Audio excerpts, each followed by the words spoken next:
নমস্কার বন্ধুরা, আমি এই রামকৃষ্ণর কথামৃত পড়ে শোনাচ্ছিলাম আপনাদের। আজকে পর্ব দ্বিতীয় পরিচ্ছেদে গৃহস্থ ও কর্মযোগ। ঠাকুর বাড়িতে শ্রী শ্রী ভবতারিণী, শ্রী শ্রী রাধাকান্ত ও দ্বাদশ শিবের পূজা শেষ হইল। ক্রমে ভোগারতির বাজনা বাজিতেছে। চৈত্র মাস দ্বিপ্রহর বেলা, ভারী রৌদ্র। এইমাত্র জোয়ার আরম্ভ হইয়াছে। দক্ষিণ দিক হইতে হাওয়া উঠিতেছে। পুষ্যলিতা ভগীরথী এইমাত্র উত্তর বাহিনী হইয়াছেন। ঠাকুর আহারান্তে কক্ষ মধ্যে একটু বিশ্রাম করিতেছেন। রাখালের দেশ বড়িহাটের কাছে। দেশে গ্রীষ্মকালে বড় জলকষ্ট। শ্রী শ্রী রামকৃষ্ণ মণি মল্লিকের প্রতি।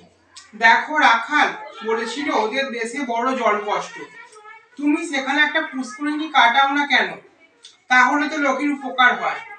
তোমার তো অনেক টাকা আছে, অত টাকা নিয়ে কি করবে? তা শুনেছি তেলিরা নাকি বড় হিসেবি। ঠাকুরেও ভক্তগণের হাস্য। মণিলাল মল্লিকের বাড়ি কলিকাতায় সিঁদুরিয়াপটি।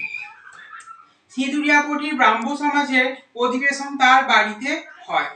ব্রাহ্ম সমাজের সাংবৎসরিক উৎসব উপলক্ষে তিনি অনেককে নিমন্ত্রণ করিয়া থাকেন।